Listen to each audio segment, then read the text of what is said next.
Buenas noches. Eh, Unos agradecimientos al comité organizador de este Congreso Nacional. Desearles éxitos en este primer congreso virtual que se realiza en FECOLSOC. Estoy segura de que será todo un éxito. Me corresponde compartir con ustedes un tema un poco controvertido, que es el manejo de los síntomas climatéricos en sobrevivientes de cáncer de mama. He hecho una revisión con todo mi gusto para ustedes. La distribución de casos nuevos de cáncer de mama por grupos quinquenales de edad en mujeres, como vemos, este es un estudio al 2018, un corte al 2018 en el Instituto Nacional Cancerológico, de 1.732 pacientes, donde hay cáncer nuevo en menores de 30 años, de 31 a 40, de 41 a 50, miren cómo va aumentando, y sin lugar a dudas, la franja que nos corresponde en climaterio, o sea, mayores de 50, es un número muy grande. Esta es la distribución por años, entonces igualmente nos repiten que la franja en menopausia del cáncer de mama nuevo, en eventos nuevos, es muy alto y hoy lo conocemos así. Ya el cáncer de mama ha superado al cáncer de cervix y es la principal patología en este momento. ¿De qué depende entonces hacia lo que tenemos que ir? Pues si hay un cáncer de mama, pues tenemos que proporcionar, o los oncólogos tienen que proporcionar una falla, una amenorrea completa. Y para eso ellos utilizan pues todos los protocolos, llámese tamoxifeno acompañado, llámese inhibidores de aromatasa, o los que van avanzando y van siendo protocolos individuales o hasta usar 4 componentes. ¿Qué lleva esto? A que va a haber una amenorrea o va a haber una menopausia, una insuficiencia ovárica, que es lo que nos va a proporcionar todos estos síntomas. Entonces tenemos que se generan todos los síntomas de la menopausia que para nosotros es conocido, los principales, pues los síntomas vasomotores, sofocos, sudoraciones nocturnas, la vaginitis atrófica, la disfunción sexual, la infertilidad, la osteoporosis y la patología cardiovascular. ¿Qué lleva a todo esto? A una calidad de vida. Hay un gran impacto de las mujeres jóvenes. ¿Por qué? Porque su falla ovárica va a ser de muchos años.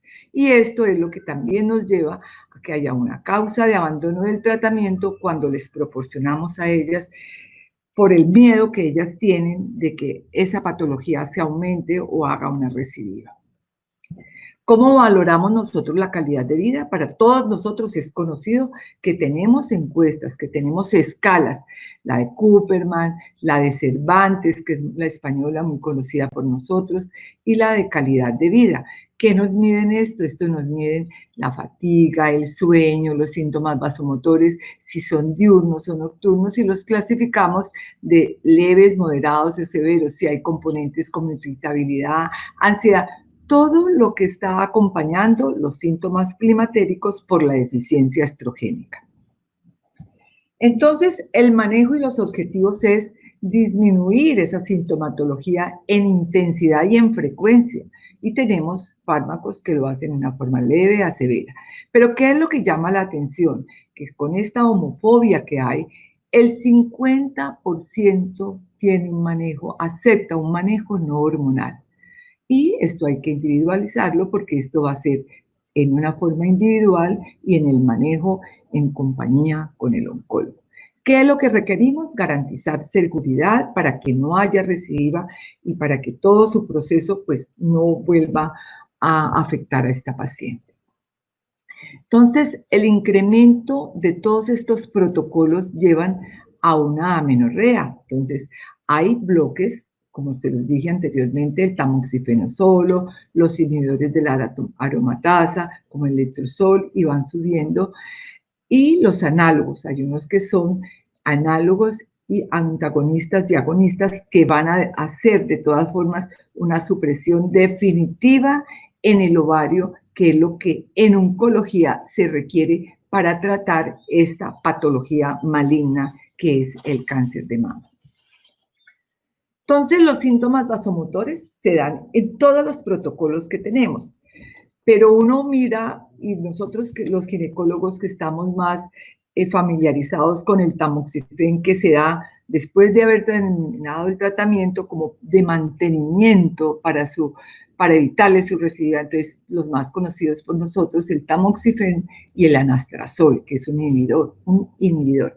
¿Cuál sería la diferencia? Todos dos tienen síntomas climatéricos, pero uno podría decir que el tamoxifen es más es más amigo de los síntomas vasomotores, o sea, disminuye más los síntomas vasomotores. En cambio, los anastrazoles afectan más la parte osteomuscular, todo lo que es hueso y artralgias. Sin embargo, todos los estudios también nos muestran los cambios que producen tanto artralgia como en los síntomas vasomotores, uno o los dos síntomas. Sí, el resumen es que los dos, por hacer una insuficiencia ovárica, entonces producen estos síntomas.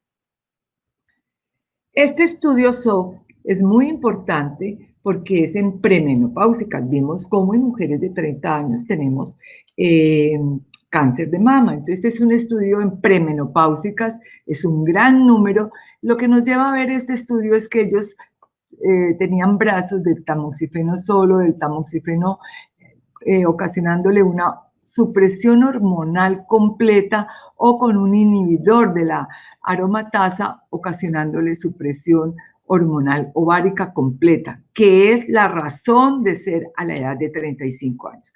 Toda mujer premenopáusica o joven que tenga un cáncer de mama, los oncólogos llevan siempre a una supresión total ovárica. ¿Y qué es lo que nos muestran las tablas de este estudio? Que definitivamente los calores son más cuando se usan los inhibidores de aromatasa o cuando hay una insuficiencia ovárica total, o sea, cuando se les añade el goserelin, que es el que debe acompañar para hacer una supresión total ovárica.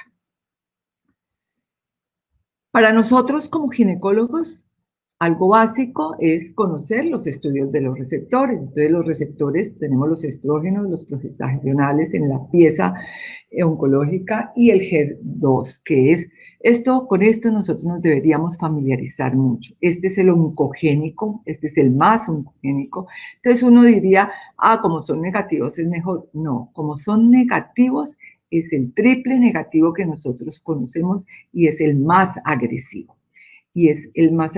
Esto sirve para el seguimiento y el pronóstico de la paciente. Entonces, el más agresivo, y de esto usted podrá tener todas las combinaciones, estrógenos positivos, progestágenos negativos, con HER positivo, o combinar todos estos 6 cuadros y nos van a dar una orientación y un pronóstico en cada paciente.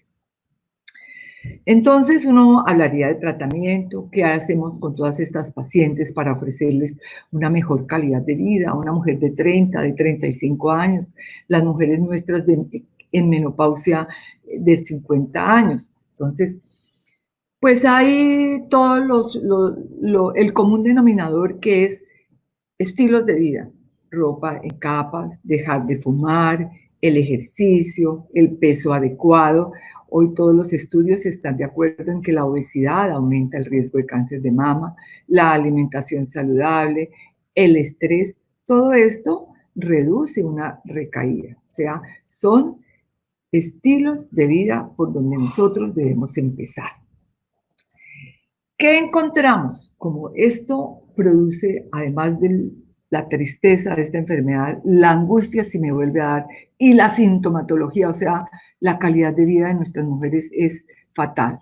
Entonces, hay estudios que nos muestran cómo la vitamina E, en 800 unidades al día, pues lo usan. Sin embargo, los estudios muestran a 4 semanas que no hay diferencia.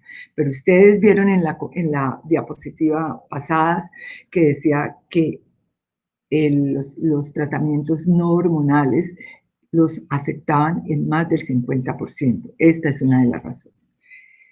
Tenemos otro capítulo que son los fitoestrógenos. tenemos moduladores de receptores estrogénicos conocidos por nosotros como el raloxifén, muy amigo cuando empezó la menopausia, porque era el amigo de la mama, no producía nada de mama. Pero ¿qué pasó con los estudios? El MOR y todos estos estudios nos mostraron que los síntomas vasomotores se nos aumentaban. Entonces, pues no jugaría aquí el papel porque ya tenemos la patología de mama, que no la vamos a prevenir, pero sí vamos a aumentar los síntomas vasomotores. Este modulador también es muy amigo del hueso, que es otra de las patologías que se derivan de la insuficiencia ovárica. El tamoxifeno, un antiestrogénico que no produce tantos, digamos, síntomas artrálgicos, pero sí más vasomotores, pero que tenemos que tener mucho cuidado con las hiperplasias endometriales, también es de nuestro uso. Y los naturales, que son tan controvertidos y que la gente o nuestras pacientes o algunos médicos dicen, no, yo le doy hormonas naturales porque no le va a producir nada. Los estudios muestran que ellos tienen una actividad estrogénica mayor 30 veces más en el receptor beta. Recuerden que hay receptores alfa y receptores beta estrogénicos. Entonces, uno dice o concluye, a ver, en los fitoestrógenos lo más importante es el componente, y hay estudios de la genisteína solo que no son tan favorables, digamos, para disminuir esos síntomas como los que vienen combinados con la daiseína. Sin embargo, en todos los estudios son muy controversiales y muestran que altas dosis de genisteína con tamoxifeno o que altas dosis de daiseína con tamoxifeno lo que hacen es aumentar el crecimiento tumoral. Aquí hay estudios donde incluyeron el manejo de estas pacientes con tamoxifeno y con isoflavona. Son estudios de números muy, muy pequeños, pero es lo que hay en la literatura. ¿Y qué muestra? Que no hay una diferencia significativa. Pero entonces uno dice, bueno, pues no le hago daño. No, recuerden que activan los receptores estrogénicos en mama. Entonces, pues si no le producen un beneficio en estos síntomas vasomotores, pues deberíamos ser muy cuidadosos y mejor no. Aquí hay otro estudio. Son estudios de grupos pequeños con 50 miligramos combinados con la genisteína y la daiseína, donde también muestran que la diferencia no es significativa. Aquí están en el uso con tamoxifeno, y vean, aquí está la soya y aquí está el placebo. Entonces, no hay mayor diferencia y en su sintomatología menos. Entonces, ni siquiera a largo plazo. Entonces, múltiples estudios hay en humanos con grupos pequeños. Los resultados son contradictorios. Los fitoestrógenos pueden aumentar el crecimiento de células tumorales a altas dosis por ser análogos estrogénicos. En algunos estudios, aún hay algunos estudios que parecen proteger. Hay estudios en animales que nos dicen esto, pero todavía esto es muy, muy controvertido. Entonces, no olvidarnos que son estimuladores estrogénicos. Cuando vamos a hablar del manejo hormonal, hubo en la revisión, hay un grupo de Australia donde empezaron a tratar pacientes con estrógenos y con medroxiprogesterona y estrógenos. Las conclusiones fueron mínimamente pequeñas, entonces pues no siguió repercutiendo esto. Pero hay dos estudios muy buenos que son el estudio Stockholm. Este estudio se hizo en 188 pacientes, con control, un estudio muy bien llevado, con seguimiento, donde estudiaron la recidiva que hubo antes de terminarlo, y el estudio en conjunto con el tamoxifeno. Aquí está, 91 pacientes con la terapia tamoxifeno y las 98 de control. ¿Qué mostró esto? Este estudio fue a 4.1 años y lo dejaron a 4.1 años. No lo tuvieron que suspender porque el total de sus recurrencias fue de 11 en las que recibieron terapia y en las que no recibieron terapia fueron 13. Y aquí está la diferenciación según donde lo encontraron, en el local, a distancia, en la otra mama. No hubo mayor diferencia y cómo estaban en relación al tamoxifeno. Entonces, En este estudio no hubo diferencia, pero concomitante a este estudio hubo un estudio que se llama HABITS, que fue para 10 años, pero que a los 2.1 tuvieron que suspenderlo. ¿Por qué? Porque el riesgo se vio aumentado a los 2.1. Entonces, se reunieron y definieron, digamos, cómo analizar la suma de estos dos estudios, el HABITS más el Estocolmo. Vieron cómo la conclusión definitiva era que el riesgo sí se aumentaba en 1.8, o sea, era como 80 casos más en 100.000 pacientes, entonces iba a ser demasiado alto. Por lo tanto, esa fue la conclusión de que entonces la recurrencia sí se da con la terapia de reemplazo. Aquí hay un metaanálisis que nos muestra la recurrencia. Son 7 estudios de muy pocas pacientes. Hay algunos, por ejemplo, que son de 174, pero aquí están 7 estudios muy bien hechos y que también no solamente nos hablaron de la recurrencia, sino de la relación de mortalidad con ese cáncer y de la relación de la mortalidad en general. ¿Qué concluyeron? Solamente un estudio mostraba el riesgo. Los demás no mostraban el riesgo en la recurrencia, igual en la mortalidad materna. Recuerden que nosotros también hemos visto cómo las pacientes que recibían anteriormente terapia de reemplazo hormonal y después con los años hacían, su mortalidad era de mejores significados. Entonces, por este solamente estudio, las conclusiones no son como tan convincentes de que nosotros podamos dar terapia de reemplazo hormonal. La IMS en este momento, 2020, todavía nos dice que no debemos dar en pacientes en los manejos para los síntomas vasomotores terapia hormonal. ¿Qué variables hay? Hay conocer las dosis, las vías de terapia, las monoterapias, el estado clínico del cáncer, el estado de los receptores hormonales que les mostré el estudio y los receptores HERPS, la interacción con tamoxifeno, con los inhibidores de aromatasas o con las terapias en blanco, el estado de nódulos y el riesgo de recaída. Esta es como la obligación para poder nosotros decir, le voy a ayudar a la paciente con una terapia o no la voy a ayudar. Aquí está la famosa tibolona nuestra y amiga de tanto de los ginecólogos de nosotros, que fue el estudio Liberate, que se hizo para 10 años y que se tuvo que suspender a los 3 años. Estudiaron 1.569 pacientes y ¿qué pasó con ella? Que a los 3 años ellos encontraron que había una recurrencia local, contralateral y distante muy alta, muy significativa, a pesar de que los síntomas vasomotores y la parte del hueso mejoraron. Pero como lo que nos está interesando en esta paciente es que no vuelva a darle cáncer ni distante, ni contralateral, ni local, miren que es muy alto, es muy alto en relación al placebo. Entonces, ese riesgo tan alto hizo que este estudio lo suspendieran y por lo tanto, una de las conclusiones es que nosotros en pacientes con cáncer de mama no debemos dar esta tibolona que contiene estrógenos y progestágeno. Aquí están los subgrupos de ese estudio donde está la tibolona y con nódulos negativos, con nódulos positivos, con estrógenos negativos, con receptores positivos, con nódulos. Entonces, todas las variantes que ellos estudiaron, donde la tibolona, de todas formas, el riesgo era mucho mayor, razón por la cual lo suspendieron.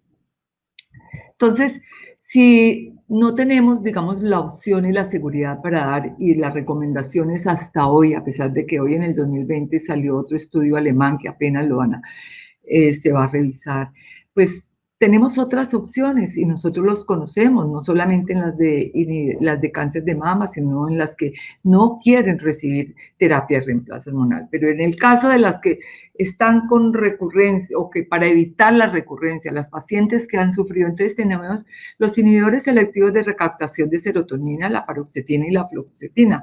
Este es el grupo de los antidepresivos. Entonces tenemos la fluoxetina o de 20 miligramos. Están estos estudios que nos muestran una disminución en fluoxetina de 50 versus el placebo de 36, que pues ayuda, pero pues no digamos que fuera lo más significativo, pero ayudan. Recuerden que no solamente son los calores, es la depresión y la ansiedad en estas pacientes. Entonces, fluoxetina es uno de los antidepresivos. Aquí tenemos la paroxetina, muy amiga de nosotros, digamos, para la ansiedad básicamente, pero tenemos un riesgo que ahora lo debemos tener siempre en cuenta. Hay dosis de 10 y de 20 miligramos y la efectividad es igual en ambas dosis, de 10 y de 20 miligramos en relación al placebo. Bajan los síntomas vasomotores en comparación al placebo, pero pues no es, digamos, lo más significativo. La venlafaxina, conocida también por nosotros, la conocemos de dosis de 37,5, de 75 y de 150.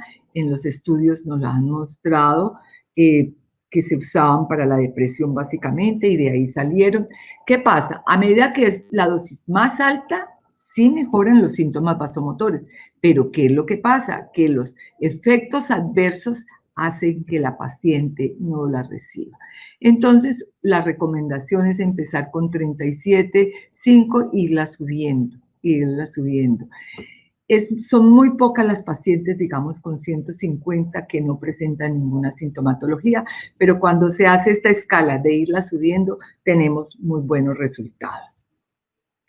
Tenemos otra herramienta que es la gabapentina. Para disminuir los calores. Se usaba también o se usa en el trastorno de ansiedad. Estos dosis son de 300 y de 900 miligramos. Igual tienen efectos colaterales. Entonces, esta es el número y esta es la severidad. De todas formas, los estudios nos muestran que disminuyen, a más dosis disminuyen en relación al placebo, pero también tienen sus efectos colaterales, que es por el cual las pacientes lo abandonan. Aquí tenemos un estudio multicéntrico randomizado donde revisan la venlafaxina versus la gabapentina. Los dos tienen efectos en los calores en una forma moderada, son bien tolerados, o la tolerancia entre ellos dos es como similar. La preferencia de la gente es más por la venlafaxina y hay una reducción similar del 66% en los dos estudios. Entonces uno podría decir que entre esos dos no hay no hay mayor diferencia. Hay otra herramienta que es la clonidina, que es conocido y que es un antihipertensivo y que lo podemos usar de 0.05 a 1, pero que se recomienda usarla a media dosis o en esta dosis o fraccionar el 1 miligramo en 2 veces al día. También se ve que disminuyen la sintomatología vasomotora en cualquiera de estos esquemas que se use para el tratamiento de la paciente con cáncer. Entonces, ¿hay disminución? Sí, hay disminución en los síntomas vasomotores. En relación de la venlafaxina y clonidina, que son trabajos también que son el antidepresivo y el antihipertensivo, miren que es más la clonidina, el efecto, pero que la gente le gusta porque tolera más la venlafaxina. Entonces, de todas formas, la recomendación con venlafaxina es iniciar desde 37,5 miligramos e irla subiendo a 50, a 75 hasta llegar a los 150 si se requiere, y con la clonidina es fraccionarla en dos tomas en el día. Hay otra herramienta, la acupuntura, versus la venlafaxina, que nos muestra pues que no hay diferencia en estas pacientes que recibieron en los inhibidores de aromatasas, que no hay mayor diferencia, pero es algo que también se le ofrece a la paciente. El 10 al 20% hicieron una suspensión por efectos secundarios como dolor de cabeza, disminución del apetito, náusea, efectos gastrointestinales, ansiedad, boca seca, y esto se vio diferente en cada paciente. Entonces, sí fueron superiores al placebo en 4 a las 6 semanas, pero ¿cuánto tiempo vamos a medicarla? Entonces, esa es una de las grandes preguntas que nosotros tenemos que tener. Para la seguridad, les dije, como los protocolos que nosotros conocemos son con inhibidores de aromatasas, Doxifen, que es el más potente, o el tamoxifen, que es un antiestrogénico, nosotros tenemos que conocer, por ejemplo, que las acciones, las interacciones, por decir, de la paroxetina, que lo usamos mucho, es muy fuerte y no lo debemos dar con el tamoxifen. Que la fluoxetina también tiene una acción fuerte con el tamoxifeno. Entonces, esto lo que nos dice es, en pacientes con tamoxifeno no debemos usar estos medicamentos.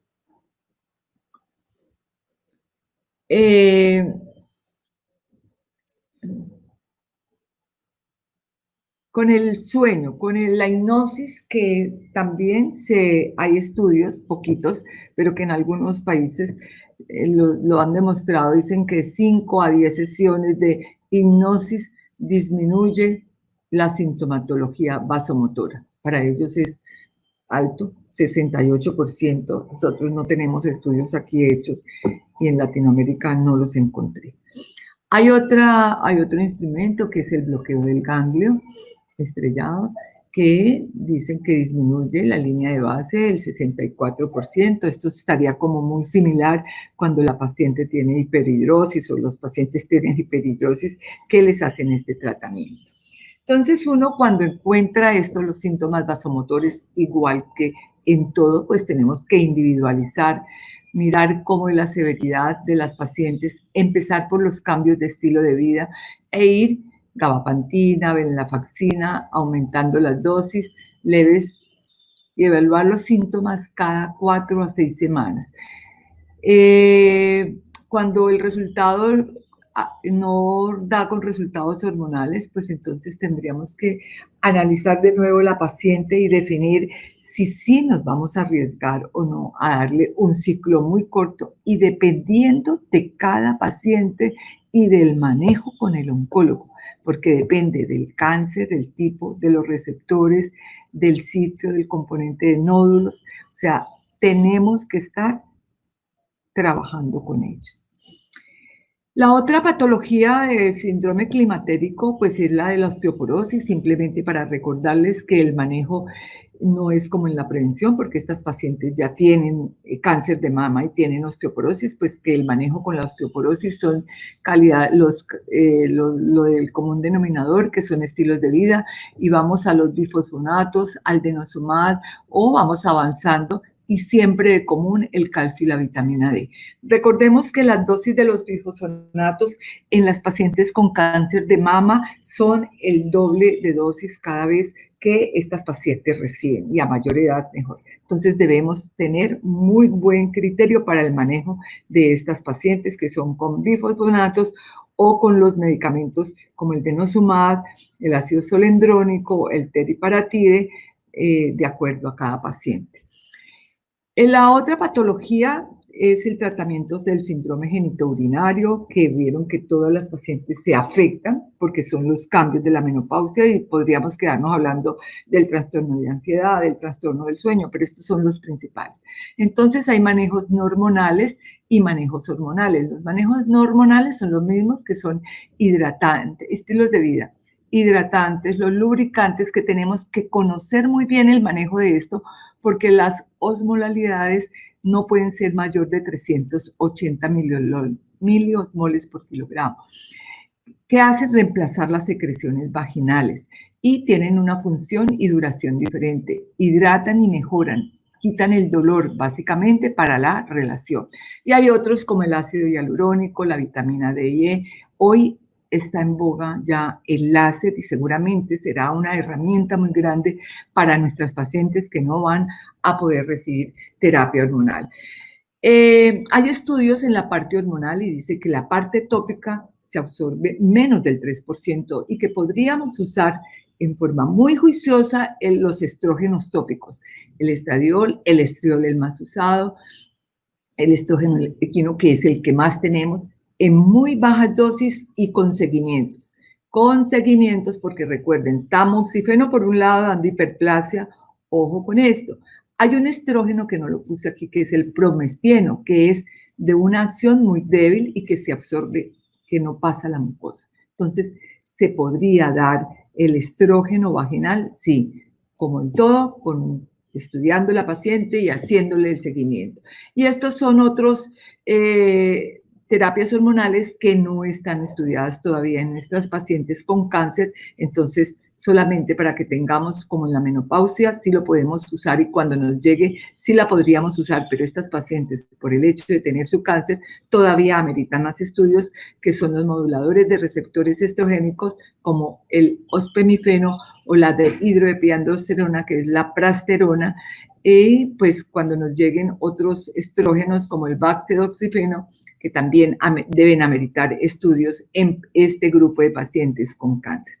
Entonces, nuestro objetivo es mirar cómo podemos brindarle una mejor calidad a la paciente, cómo se la damos estando al lado de ellas, estando con el oncólogo, con el manejo y conociendo qué es lo que tiene, en qué estadio, cuáles son sus receptores. Y miren que tenemos herramientas para mejorar a nuestras pacientes, que es un número alto de pacientes cada año. No son despreciables las pacientes que tienen cáncer de mama en este momento. Y aparte del cáncer de mama, pues la función de nosotros como ginecólogos es abogar por el manejo de la paciente desde joven para no tener que llegar a estos estadios tan avanzados de cáncer de mama, donde la supresión ovárica tiene que ser en una forma definitiva y agresiva. Entre más medicamentos usen los oncólogos en los protocolos, nuestras pacientes van a tener más síntomas. Muchas gracias.